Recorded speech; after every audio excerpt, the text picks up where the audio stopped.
All right, now in this segment, we feature an incredible local talent who lived a dream and had the opportunity to appear and showcase his singing talent on the hit NBC TV show, The Voice. Here's my story on R. Anthony. Local Tampa Bay resident R. Anthony took his singing talents to season 3 of the hit NBC TV show, The Voice. His experience and journey was absolutely incredible. He made the cuts all the way to LA to perform his blind audition on TV in front of a 15 million viewing audience and also in front of the 4 celebrity judges, Christina Aguilera, Blake Shelton, Adam Levine, and CeeLo. In an amazing and unusual turn of events, both Christina and CeeLo wanted him on their team. Yup, R. Anthony was living his dream. I had a chance to sit down with him at the Marriott Courtyard in downtown St. Pete and talk about his amazing journey. That experience was just so phenomenal. First of all, you know, I've never been a competition guy. And I think it's probably because of the fear of not winning. So I've never been a competition guy, but when this opportunity came my way, you know, I thought, you know, well, I've been singing for a while. Let me give it a shot. And I decided to give it a shot. And each phase of the way, you know, it worked out. You know, each audition, whether it's, you know, for the first and second auditions, and then the auditions for the executive producers of the show, they all just seemed to work out. So why did you choose The Voice? I mean, there's American Idol, there's the X Factor. What made you choose The Voice? And what inspired you? I mean, there's tens of thousands of people trying to make it to get to where you made it to. And how did you deal with making that decision, that choice? Well, I chose The Voice because, first of all, I'm too old for American Idol, first of all. Don't look like it, but I'm too old for American Idol. But The Voice, I like The Voice because it didn't seem to have any gimmicks. It seemed to be a show that highlights great talent. And I like that. I enjoyed that. I watched the show. I liked the concept of the show. I liked the blind audition concept. So, yeah. And it was strictly based on voice. Awesome. So, tell me about the first audition. So where was the first audition? Tell me that process. The first audition was in Miami. What happened was a friend of mine sent my video to one of the talent producers, and they set up a private audition in Miami. So I went down to Miami. I chose 3 songs to do a cappella, and it was odd. They didn't like any of the songs I chose. Any of them. They loved my voice, but they didn't feel like the songs were a good fit. And were there a mob of people, lines one after the other? What was that? It was probably, you know, at least 100 people there, and we were on a schedule, but the schedule was like 2 hours behind or something like that. So yeah. I was there for the greater part of the day, from like noon to like 8 o'clock at night. So it was a good wait. All right, tell me about the anxiety, getting ready. You go up now to your time. You've been waiting. You got your audition, your first audition, and you go there. Now you're on your first song. What are you feeling? What's your experiencing in your mindset? So I'm really good at small settings, singing in small settings. It was a small setting, small venue, and they had the camera set up. They had lights. It was probably about 5 people in the room, okay. And so all of a sudden I just get really nervous. Like everything gets dry, and I'm trying to open my mouth, and everything is dry. I'm like, what is happening to me? So it's really weird. It's different when the lights go on, right? Yeah. You know, you were just nailing it in the bathroom 2 seconds ago, right? I know. But it's showtime now, so I put up or shut up, and I start singing. And once I hit my first note, I get comfortable immediately, and I give the song that I chose. I think it was like "Grenade" from Bruno Mars. I give it all I got, and I think I do pretty well. And then they give me a little bit of feedback after, and the feedback is like, there are no smiles. They're just like, oh, okay, you can do a lot of runs, I see. And I was like, okay, well, maybe I shouldn't have did any runs. She said, but you have a great voice. And then she said, well, let's go to the next song. So I'm thinking, that's good, right? Hey, okay, we're at least going to number 2. Absolutely, because some people didn't even get to go to the next song. Yeah. Or halfway through. Absolutely. Music. Yeah, yeah. You never want that. You never want that. So she let me do the second song, and that gave me a little bit of hope. I took the feedback she gave me, and I. And how was the second song? How were you feeling mentally and your voice? How were you finding I'm a groove? Still confident. At least I look confident on the outside. Yeah, I didn't want to look, intimidated or like I was, shaken by this experience. I wanted to look like an experienced singer. So I still had my confidence. I said, well, I got the feedback on the first one. Let me do the second one, and let me not do so many riffs, and let me just try to put my tone. Yeah. And make a good tone and make a good sound. So after the second one, what happened? What was the response after the second song? It was a great response. They liked it. I think it was John Mayer, a song by John Mayer. It was a slower song, and I got to really show my vocal tonality in that song. So they liked it, and they allowed me to go to the Number third three. song. So what do you think? So they say, okay, go to the next one. So Now, I'm thinking I'm good to go. I'm thinking, are you having a little internal dialogue going on in your head? internal dialogue going, saying, okay, they didn't necessarily like the first song, but the second song, I know I did an awesome job on that song. So I'm thinking, I got it. I'm thinking, this is it. They like me. I'm gonna get picked. So they allow me to go to the third song, and I do the third song, and halfway through the third song, they fade the music out. And so I'm back to, oh my God, well, they cut the music off on me. What do they think? And she gives me the feedback right away and says, listen, you have a great voice. I'm gonna be honest with you. I don't like any of the songs you chose. I don't feel like they fit your voice. You have more of a soulful voice, and these songs doesn't really capture, who you are vocally. Yeah. So she was like, I don't know if I want to have you come back to the next audition or not. And she says it out loud, and I'm like, oh my God, are you just going to say that in front of me like that? Because, I'm just thinking, first of all, I don't want to go to the next audition because that's another city that I have to go to out of my pocket. Oh, so wait, after that audition, do you have the right to send you right to LA?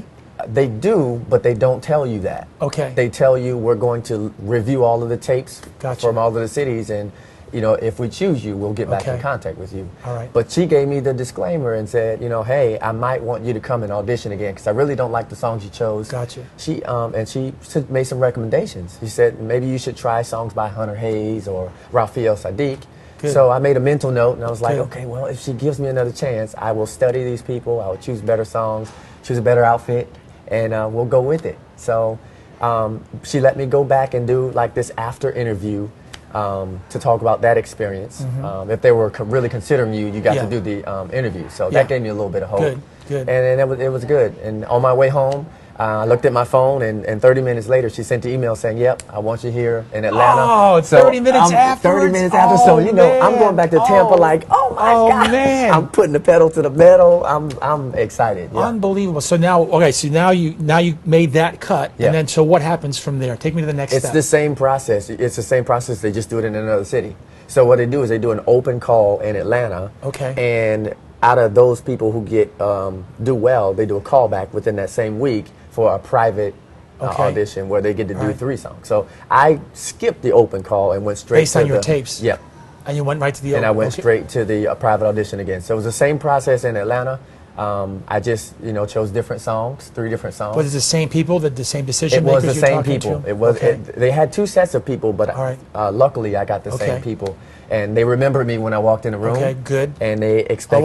They always want to leave a brand, leave your image, your brand. They want you to make it. Absolutely. And I wore the same blazer that I wore the last time just to make the connection. Because she commented on my blazer. She liked my blazer. Right. She just didn't like the rest of the stuff that I had. So, I wanted her to remember, and she did remember. I sang the songs from the artist she recommended, and it was a total different experience. They loved it. They were bobbing their heads. Really? They were clapping their hands when I got done. So I was like, so as you're singing, then you're seeing that reaction from them. What's going through your mind? Look, it's funny. It's funny because the same feeling that I had during that time was the same feeling that I had when Christina turned around when I actually did the blind audition. It was that feeling. We'll talk about her in a second. Yeah, because, dude, if I were you and she turned around and she's going, I would have just. That happened to me one time, and Brian can tell you this. It happened to me one time. I was interviewing Demi Moore, and she winked at me. I just lost it. I lost everything that was going on. But that same energy, right? So I'm thinking to myself, I did it. She gave me the feedback. I took the feedback, and in the middle of singing this song, I'm looking at their expressions, and they're giving me confirmation that I'm chosen. Awesome. And I did not let that escape my mind. The rest of the time, waiting to hear back from them, I'm thinking, I got it. You own it. I own it. You own it. It's going to come to me. I'm not going to have any doubt in my mind. Mm-hmm. I know that this is my time, and it's getting ready to happen. On the second audition versus the first one, was there something different that you did? What was different that you delivered? Did you feel a different energy? Well, first of all, the songs that I chose, they felt better. Vocally, I was able to feel more comfortable singing them because the keys were different, the styles were different, They weren't faster songs. They were just really comfortable to sing. And then secondly, I've really focused on giving them more than just singing. I think the first time I did it, I just sang because I'm thinking, you know, they want to hear my voice and not all the rest of the stuff. But this time, I kind of put movements in, and I really just captured the moment visually and vocally. It felt like you got in, you were there. I felt like right? I was there, and Yeah. I was the artist, and you know, I felt like it's my turn to do my little MTV Unplugged and just be the artist, Yeah. and show them that I can be the It artist. sounds like too you were more relaxed and more in the zone Yeah, because that first yeah. time when the lights go on, Yeah. when those lights go on initially, right? It's Yeah. like Yeah. This time, you know, my mouth didn't dry up. I felt like, Awesome. you know, I've done this before. Awesome. This is my second time around. I'm right. more comfortable and confident. I'm going to go in there and kill it awesome. Well, great job. Now on the second Yeah. audition, so now tell me what happens from there. So, 'Cause this is a process, right? It's a It's just process. it's just a process from that magical night you had on your blind, Yeah, right? yeah. Talk about what happens after that. So it's the same thing. They give you the same spiel. You know, if we're going to review the tapes, and we'll get back with you in March if we're going to take you to the next Yeah. step. So they didn't give me anything extra, but just by the way that they acted, I just knew I had it. So I go back home, celebrate, and I tell my wife and kids. Actually, in fact, they're with me. I tell them, you know, this is it. I know that I got this. I'm just waiting on them to call. And the time that they told me they would reach out to me was in beginning of March. That time came, and right to the T, they reached out to me and said, congratulations, we're going to take you to the next step, which is the executive producer audition in Los Angeles. In LA. In LA. All right, so take me to that process now. You're going to LA. So tell me about that. I'm going to LA. I've never And been when to you LA. first of all, when you got that phone call, you had that acknowledgement. Oh, what was that like? It was celebration at the house. I mean, me and my kids and my wife, I mean, I was literally in tears. Because it was one of those times, I'm generally a positive person, but this was one of those times where I told myself, I am not going to lose. I'm going to Los Angeles. I said that I did not let anything come against my mind and make me waver You against focused that on fact. what you wanted, right? This is something I want, and I believe if I believe it in my mind, it's going to happen. All right. So when we got the news, it was celebration. We were running around the house, jumping around, screaming, just doing everything. When you first started the process, and you know that tens of thousands of people want to be where you got to, did you think you had a chance in the beginning when you just said, hey, what was the inspiration? Where a lot of people just say, you know what, there's 100 other thousand. Why would I even try? So many people have dreams inside them, but they don't try. Yeah. I think I approached it as, what do I have to lose? I didn't really think about the tens of thousands of people that auditioned. I just thought about, I'm confident in my vocal ability. This is something that I want to do the rest of my life. I have nothing to lose. Let me just go try it. And when I got the inkling that it could be real, then I started really having the mindset of, okay, I'm going to do this. Awesome. I'm going to do this. I know that there are tons of others, but there are tons of others that are not like me. Yeah. There are tens of thousands of people that can sing and do very well, but they don't have the same tone and quality of voice that I have. Awesome. So that thought process just catapulted me into just my thought process of just taking it all the way. All right, so now you're at the next level. You're going to LA, the executive producers auditions. Tell me about that experience. What's going on? That experience was... And when you're flying into LA, what is going on in your mind? Oh my God, I'm flying. Man, dude, you're reliving it right now. I can see it. I'm on the plane. I'm by myself, and I'm thanking God. I'm thinking, wow, God, out of all of the people that went through this process, how could I get chosen? It's just a thought of why me. It was just a thought on that plane of, how did I get this opportunity? There's so many people who are dying for this moment and this chance to be seen by millions, and it's not solid yet, but I'm on my way to doing something big like this. So I'm in disbelief, but I'm very thankful. I flew on that plane, and I'm just very grateful to be chosen. Yeah. And because I'm chosen and feel grateful about it, I'm thinking to myself, I'm going to do this. Awesome. It just keeps coming back. I'm going to do this. Awesome. I'm going to make it. You get to LA now. Take me through that process. What goes down? Your audition. I get to LA. We get to the day where we're going to go, and they chose a song for me to sing, and they allowed me to choose a song too. So we get to do two songs. So they chose a song for me, which is a great song. It was Daylight by Maroon 5. Loved the song, rehearsed the song, felt like I was killing it at home. All my practice time, I was killing it. I get in there, the lights come on. They're about 12. Is it the same? Now it's 12 people? It's 12 people in the room now. Any some of the same people from last time, or is it now a lot? No. These are the executive producers of the show.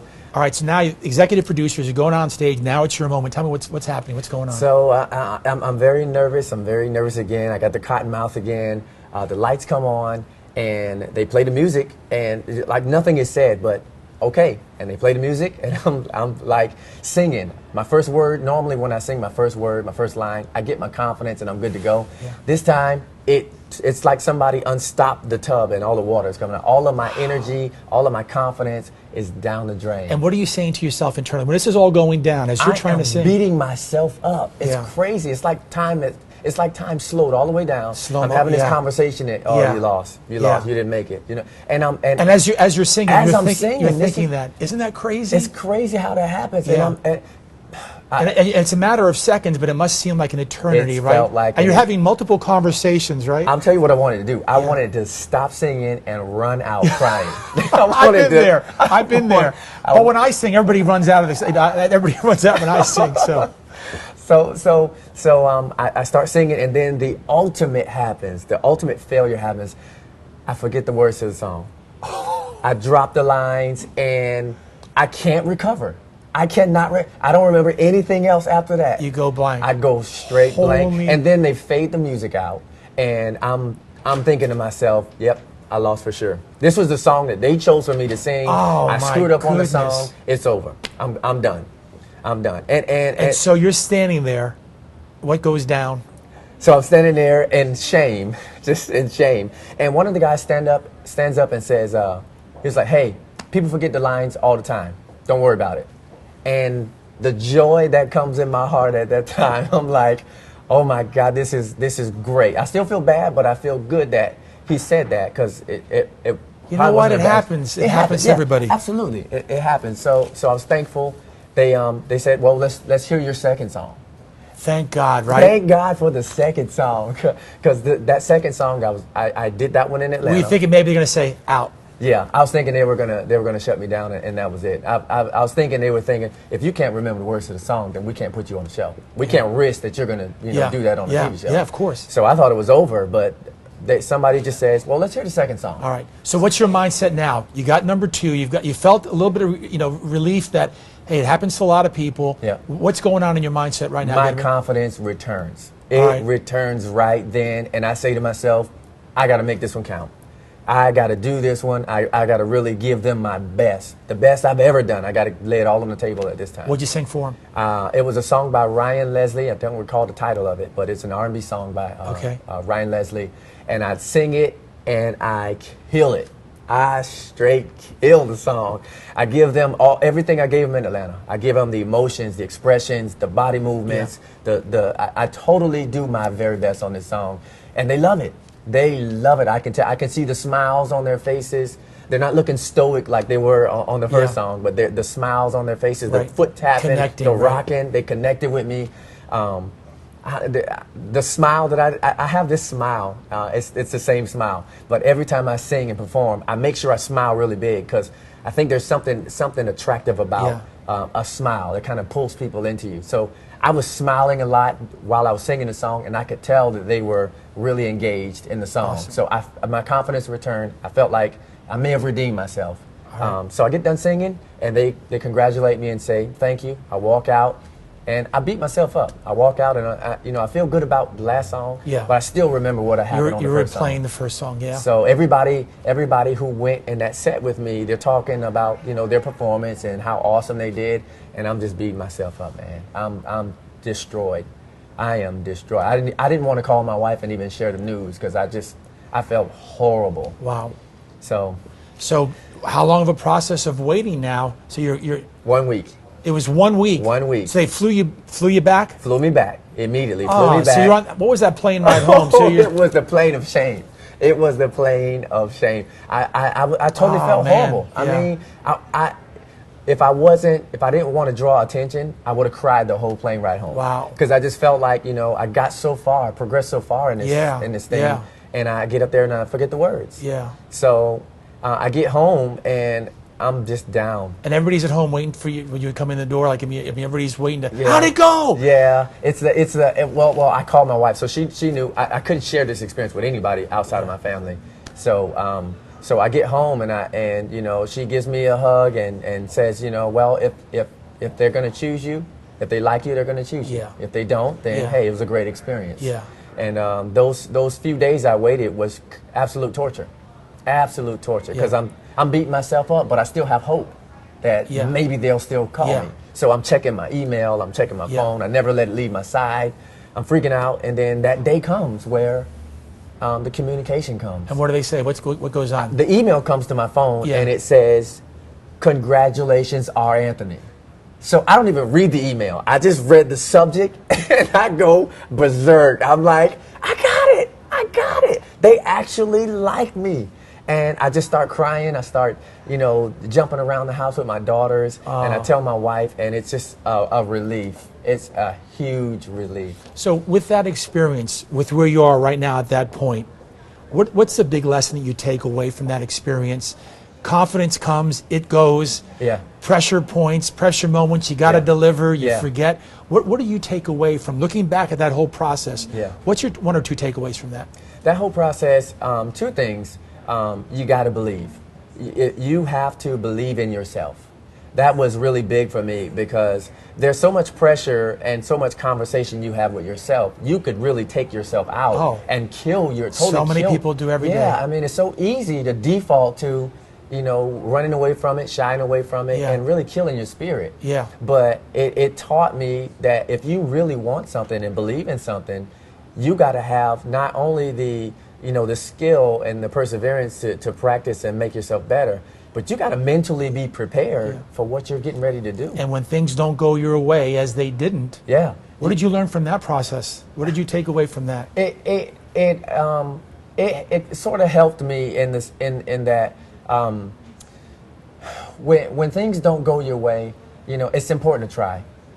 It's important to try. Yeah, you're going to beat yourself up sometimes, but the point of trying and not allowing that instinct in you to not be quenched. Yeah. Well, you know what I'm taking away, because I'm relating to your experience. This is a great conversation with you. Is that, you know, so many times our worst critic, our worst judgment is ourselves. Yeah. And sometimes it's like, just like that guy said, hey, it happens all the time. Yeah, yeah. And sometimes we should say that to ourselves, saying, hey, you know what? It's okay. Yeah. Let's get back on it. Yeah. And you know, avoid that kind of beat up, because I've been there too. Just I could feel that pain. Yeah, it's painful. It's pain, and that's why it's important to have people around you that'll encourage you too. Because sometimes we put more weight on what we're saying to ourselves as opposed to people who giving us direct feedback. So. All right, so you have the congratulations. Now, what's the next play? What's the next step of the journey here? The next step is the actual blind audition. It's the actual fly back to Los Angeles and record the blind audition. And that's the real game on the stage. That's the real deal. The 4 celebrity judges are right there. They're right there. And they're there. All right, so now you get that opportunity to go. And so how long now is it between then and there? And then what are you doing to prepare? Do you have to do it? Are you preparing at all? What are you? So it's March, and the time frame is June. So they let me know that end of June we're going to go out. So you got 3 months. I got 3 months to prepare, to get my act together, get my mind right. Gotcha. And I literally practice every day. I practice. I mean, I have videos at home of me practicing in front of my daughters, my wife. Wow. And during that practice session, what are you going through in your mind as you're practicing? Because a lot of times practice can be boring. It can be repetitive, and awkward. Awkward. Yeah. I mean, it was really awkward. But I wanted to lock in how I felt I would deliver the song, and I didn't want to have to deviate much from my delivery. So that was one of the main reasons I wanted to. So they're allowing you to pick the song. All right. They allow me to. Well, they picked the song for me, so they let me know. The song. Okay. Yeah. Here it is.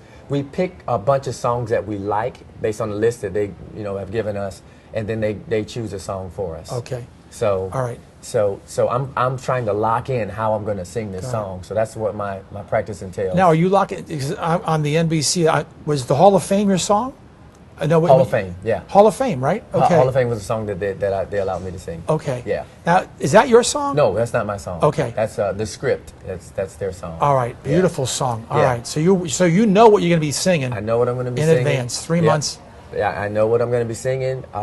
So I'm just vocally trying to prepare for it, and then visually, because it's not just a vocal competition. So important. You have to engage. You have to be engaging. Yeah. And that is conveyed in your vocals, but also in your stage presence. Yeah. So important, right? I just wanted to get my mindset on the fact that I'm going to be in this venue where potentially millions of people will see me, and I need to have something engaging that I can present that will intrigue these. I don't know what they're looking for. I can't rest on the fact that I am a good singer, because everybody out there is a great singer. So you can't rest on that. It's got to be.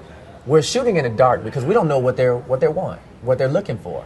So I just wanted to deliver the best performance possible. Right. And that's what I'm practicing: how to deliver the best vocal and visual performance possible. All right. So you get to LA now. Tell me about your trip out there. You're traveling. You're going to LA. You're back in LA. Does it give you some kind of help that you've already been there before? You've already kind of been on this journey. You're kind of getting used to it a little bit. Or are you still anxious? No, I'm still anxious. I'm still anxious. I'm around a bunch of singers who are just as passionate as I am. Just as ready and eager. So you're interacting with them, so you see who you're competing against. Yeah, and it's an amazing experience. I've never been around so many singers who share the same passion. Wow. And so it's just very, very amazing. We're out, hanging out, playing the guitar, singing songs. All of us are taking turns singing, and it's fun. So it almost feels like, I know that I'm competing against these guys, but it doesn't really feel like it because we're having so much fun. We're getting to know each other. What and an that experience, sort of thing. right? So it's an amazing How long experience. are you guys together before you actually have the audition, the blind audition? A few weeks. A few weeks. A few weeks. So a couple of weeks before you're actually showtime. Yep. And what was that process like for those 2 weeks? It was very fun. They take care of you. That's what I like about them so much. They're concerned and careful about guarding you and making sure you have everything you need, making sure you have the pointers to be prepared vocally. There's a lot of work going on behind the scenes to get you ready. Yeah, a lot of stuff, and that's one thing I love about it. Is they focus so much on preparation that they don't want you to fail. They don't want you to forget the words. They give you ample time to go study your music. They give you lyric sheets. They just totally hold your hand to prepare you for that moment. Well, I know your blind judges were Christina Aguilera. Yeah. CeeLo. Yep, CeeLo. Blake Shelton. Yep, Blake. Adam Levine. And Adam, yep. Okay. Yeah. So did you have a chance to interact with them before you get on that stage that night? Not at all. So you do not even see them for those 2 weeks? Wow. I see them when chairs turn around. That's it. Unbelievable. That's it. So that adds to the pressure too. It adds to the pressure. Absolutely. All right, so it's the day of your shoot. Yeah. All right, what's going on? Preparation, getting ready. What's going on in the mindset there? In the mindset, this is showtime. The mindset is I'm literally freaking out. I'm literally freaking out. And well, you're used to, so at least you're familiar with it, right? At least, yeah. I mean, it's like, hey, I'm back. And my friend Cottonmouth accompanies me as well. Cottonmouth. Cottonmouth and the inner voice of. It's all happening. Yeah, it's all happening. I'm trying to talk to myself and say, you're going to kill it. I'm trying to stay in this positive, confident place, but I can't. It's a battle, isn't it? It's sucking out of me. But it's a tug of war. Wow. At 1 minute, it's oh man, it's oh my God, I don't know what I'm going to do. And then the other minute, I'm going to go and kill it. So it's so bad that one of the producers of the show, before I go on, she comes to me and says, you need to breathe. She says, you look good advice, right? Absolutely. Good advice. What happens is your breath gets shallow. Yeah. You're not breathing. Yeah. Can't hit the notes. You might crack and all that kind of stuff. And, it's just a bad downhill from there. So in that talk, now let's talk about now you're going on stage. I mean, it's your one shot, right? When you go on stage, is there an audience? There is an audience. There's an audience? There is a live audience. And so it's a lot different than 5 or 12 people in a room. Yep. What's going on in the inner mind at that time when you're on stage? It's nerve-wracking. It's even worse now because you walk on the stage to utter silence. Nobody's, if you had someone clapping and cheering as you walk out, then that kind of helps you with your nerves. But when it's complete silence, you hear a pin drop, Oh, and man. then nobody says we're gonna go now. All you hear is the intro to your song. Oh, And you start singing, showtime. Showtime. And the four celebrity judges, their back is turned Their to back you. is turned. And you know they're The lights don't come up until the music starts. Oh, so man. I'm on that stage, and I'm Did like, you want to run off the stage? I wanted to tuck tail. I wanted to hightail it off that stage. But again, there's something in me that says, no, I can't back down from this moment. So This you're is doing a my little bit of moment. battling inside the It's mind, a tug right? of war, Combating. man. It's tough. All right, you know? so the music starts to play. Now it's showtime. Tell me what goes down. I hit the first note. Actually, I hit the first two sentences is where I start to build my confidence. You feel it. I feel it coming Awesome. progressively. Okay. And, as a song progresses, it's coming. It's coming fast. And now it didn't come as fast as I wanted it to come because Yeah. I was still nervous throughout the first verse. Yeah. But by the time I get to the chorus of the song, I feel it. You're feeling it. I'm yeah. feeling it. I could see it. You could see that on the show. Yeah. I'm able to open my eyes now. Yeah. I started out with my eyes Yeah. closed and that kind of thing, but I'm able to open my eyes and really get into the song. And by the Awesome. time I get to the bridge of the song, Yeah. Christina turns around and I'm Well, but let me ask you this question: as you're singing, but no one had up to the point till she turned around. What do you think? Is there any secondary conversation going yes, on? Like, absolutely. Here's the conversation. Nobody's turning around. okay, what's going on? They don't like it. They're not turning around. Nobody's turned around yet. I'm halfway through the song. We only get 90 seconds? Yeah. And nobody's turning around. And I'm like, this day cannot end like this. I've made it too far. I have struggled in my mind. And this is as you're delivering the As I'm song, delivering, you're having this conversation. I'm having this conversation. Isn't that crazy? It happens. And it feels like it's so much time in the world during this moment Right. to talk like this. But Yeah. it's less than 90 seconds. It's crazy. And I'm literally, it's mind is flashing. crazy. Yeah, it's All right, amazing. so Christina Aguilera turns the chair around, and dude, what are you thinking in your mind? I think to myself, I'm singing and it looks like I'm just doing this, but inside I'm like, oh my God.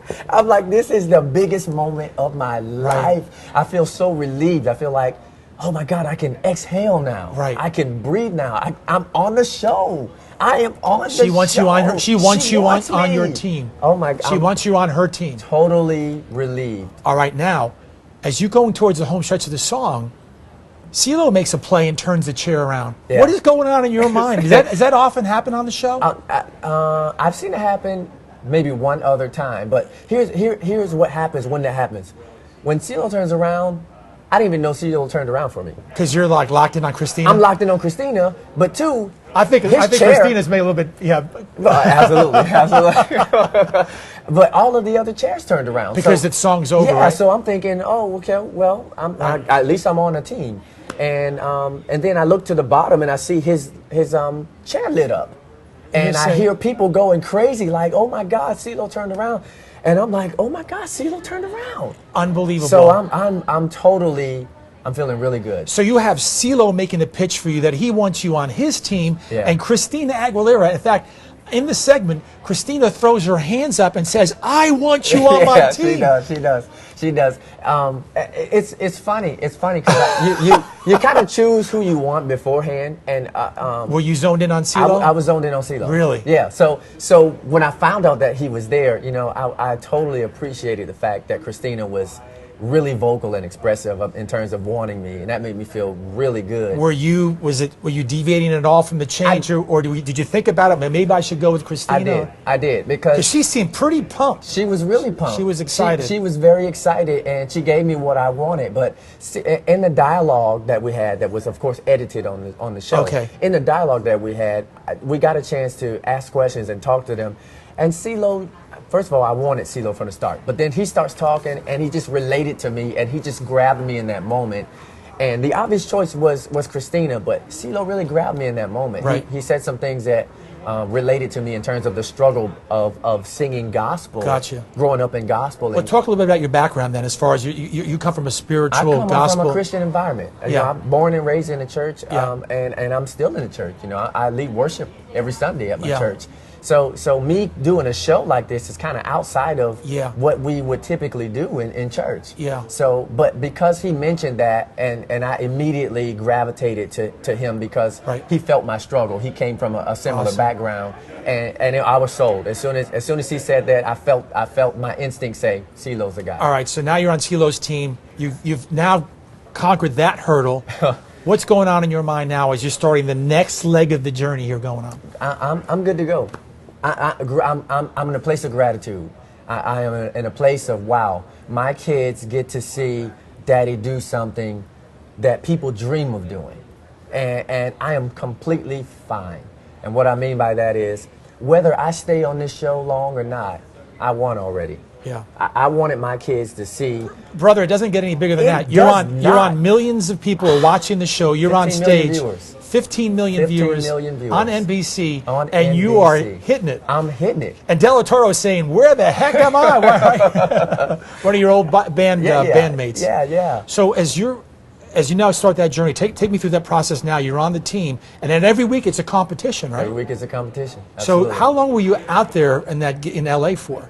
I was out there for about 2 months. 2 months. 2 months. Living the dream for 2 months. Living the dream for 2 months. And then you're going in competition. Yeah. Tell me about that whole process and that whole journey. It turns to fun.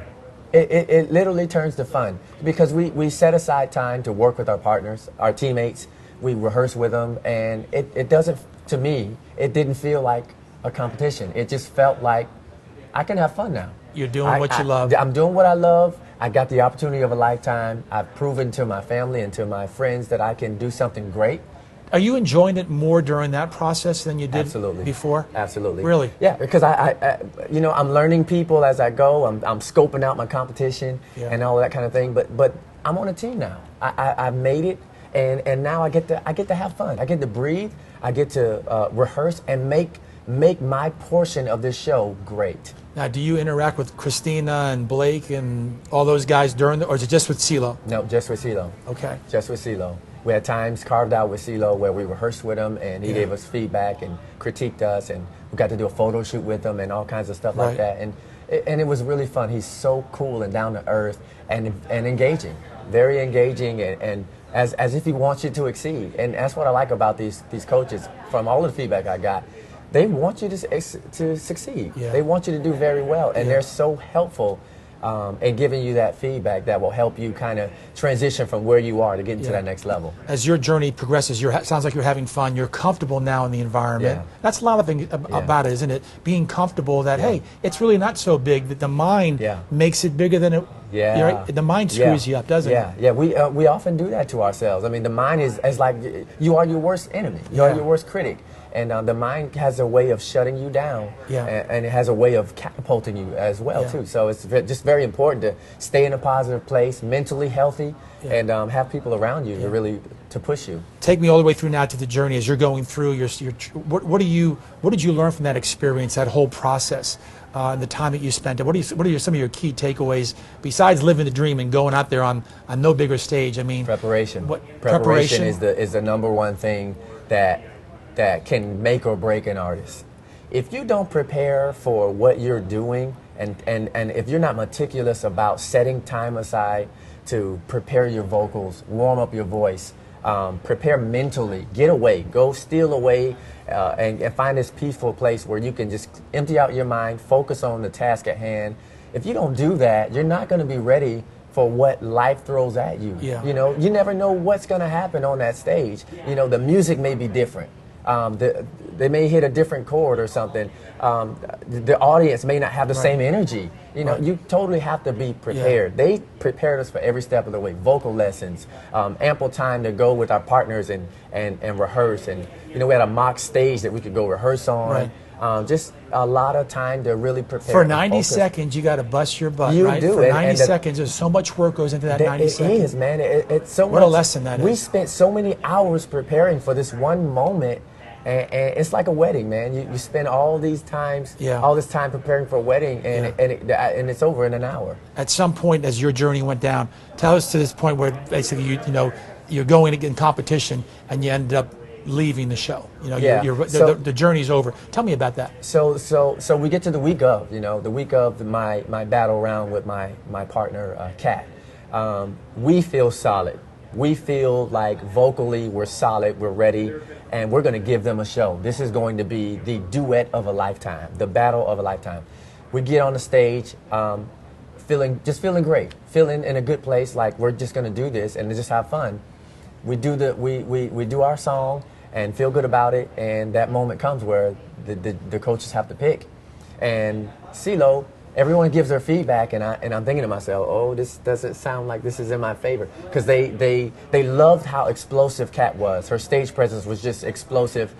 Me, I'm not that explosive guy on the stage. I'm more laid back and that sort of thing.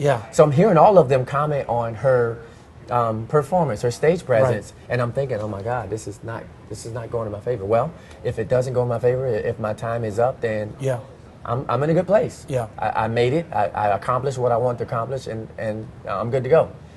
CeeLo gets up and says, I'm going to go with Kat. Kat wins this battle round. And, you know, I embrace her, give her a hug, and I do feel disappointment. I do feel heartbroken in a sense, because I did want to stay on a little bit longer. But I have this amazing sense of relief and I didn't realize how uptight I had been all that time. I felt like, you know, I'm in a good place now. I can let my hair down a little bit.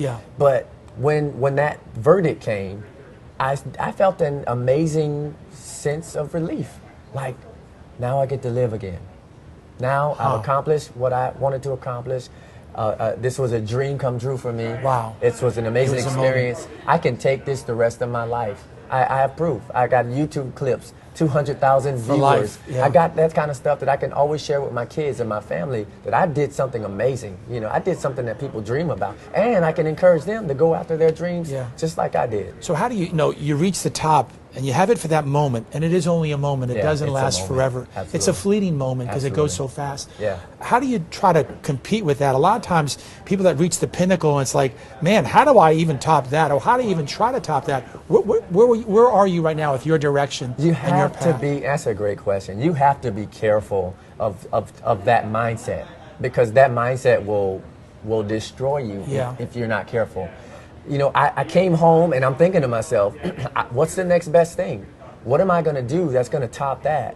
And I found myself trying to kind of make stuff happen, and not having the resources and not having a team in place to really help me, you know, get where I need to go. It broke me. I mean, it literally broke me. For a few months, I was down in the dumps. I came down because of the high. You're on top of the mountain. You had a taste of it. I got a taste of it, and it's literally a fleeting moment. It really is. It leaves you, and so I'm stuck with this disappointment. You know, what do I do now to top that? I don't have the resources to get back on TV and do something. And then it comes to me, my time is going to come. These are moments of preparation for me. These are moments of development for me.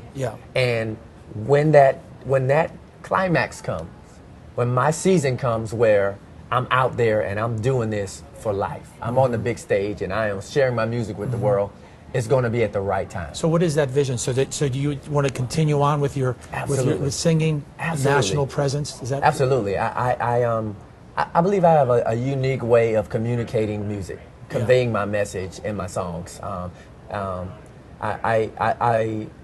have a very intelligent way I go about writing music. I'm very particular about the words that I choose because I really want to. Where do you pull your inspiration from your writing? My life experience. I pull it from my church experience, but also pull it from my life experience. I've been through things in my marriage that I would love to share with other people, because love is universal. So I want to share my experiences with my daughters, with my wife, with my friends. I want to share those times with everybody in hopes that they'll relate to it and they'll latch on to music that'll inspire them to love in spite of. You know? And brother, the Hall of Fame, that song, I play it all the time. I absolutely love it. It's an inspiration. It gets me jacked up. It gets me pumped up. It inspires me. When you reflect back on where you are right now, so you're getting ready to you're on that journey. You're on life journey, and we all have those highs and lows. Peaks and valleys. You're enjoying the process and embracing it, and taking your gift of singing to spread your message. what would you share to somebody that if they have a dream, if they have a passion, but they haven't stepped out? Brother, you stepped out in faith many times, and you were delivered through that faith when the adversity hit. Absolutely. In the storm during your storm. You were there. So, what kind of messages can you share with them?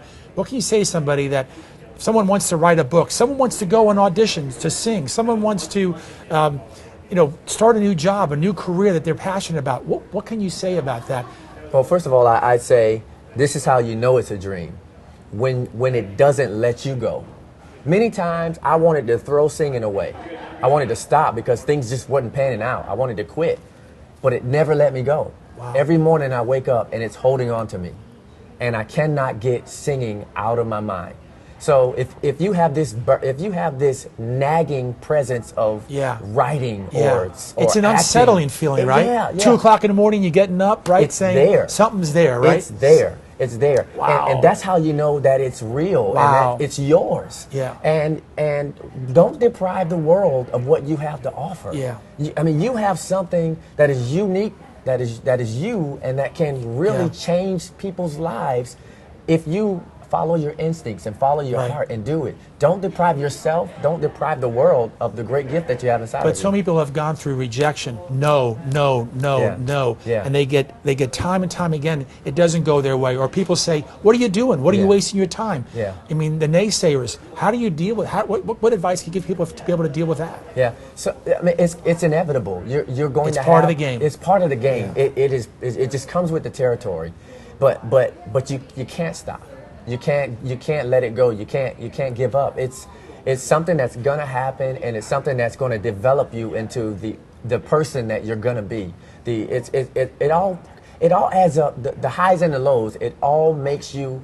It adds to your development. It makes this combination of something great. If you never fail, you never experience the drive to get back up and do it. And that drive pushes you to go beyond the limits, Right. And you lose that opportunity if you allow adversity to say, I'm not good enough, or, who's going to want to hear me? There are 10,000 of singers out there. Who's going to want to hear my song? There are people there. You have an audience. Yeah. I believe that everybody that has a gift has an audience. Yeah, without question. Absolutely. So where are you right now in your journey as far as career-wise, working with your singing, trying to get back to a reality of life and pursuing that? Talk a little bit about that. After I got past the point of disappointment. Yeah, after that couple of months of coming off that high, right? I get a call from Thomas. That hangover. That hangover. Yeah, absolutely. A long hangover. That was a long hangover. I get a call from Thomas McClary. Thomas McClary is an original Commodore. He was the lead guitar for the Commodores. He calls me. He lives in the area. He calls me, and he's putting the Commodores back together again. He says, how would you like to come and help us out? And I think to myself, okay, carry equipment, help you out. What do you mean, help you out? What? You want some cash? You're looking for some money? He helped you out, be part of the group? The Commodores? The Commodores, and I'm like, oh my God, legendary. This is legendary. So I'm in disbelief. I'm in disbelief. I have to get off the phone, and I look this guy up. I'm like, no, this can't be happening to me. I look him up, and I see that this is for real. This guy is real. So I go and meet him and go to a rehearsal, and one thing leads to another. He loves me. He loves my singing. He loves my spirit, and I'm one of the lead singers now for the Commodores. Oh my God, it is amazing. Buckle up. It is amazing. Buckle up, brother. Awesome. So my experience with The Voice in terms of the professionalism and the preparation. Yeah. It's I get to do the same thing with Thomas. He has the same level of professionalism. He has the same level of and he's been big time. He's been there, done that. Yeah. And now I get to get I'm mentored now by a legend. Wow. Incredible. And I'm so grateful, You never know how it's going to pan out. That's why it's so important that you don't give up. Yeah. You don't listen to those voices that say you're not good enough. Yeah. Because you never know what's around the corner. You never know what's in store for you. As an artist, what do you want to be recognized as? Tony the Voice, R. Anthony? Come on, give me. You got my stage name, my artist name is R. Anthony. R. Anthony. Yeah. Okay. Yeah, I've been going out in the community and around the country as R. Anthony. So that's kind of my coined. Awesome. Artist name. It's been a pleasure to talk to you, and I know when I Absolutely. met you a few months ago and heard you sing at an event, and I was just so connected to your message and spirit, and that's why I wanted to have you on Good Life Tampa Bay. So I'm glad you've been able to spend some time with us. Absolutely. Where can people find you to keep up to date with you? What's going on? Yeah, Maybe help the audience. they can keep up to date with me. I'm on all the social media under on Facebook and Instagram. R Anthony Music is what you can catch me under on social media. And what's your website? My website is ranthonymusic.com. ranthonymusic.com. Absolutely. Tony, great to get together with you. Congratulations on your great. Tampa is so proud of you and so blessed to have you in our community, delivering your message and your spirit. Awesome. And we're going to continue to follow your success and your journey and enjoy the ride and the pleasure. Pleasure to talk to you. Absolutely. To learn more about R. Anthony and see his NBC's performance on The Voice, go to ranthonymusic.com. Now that's ranthonymusic.com.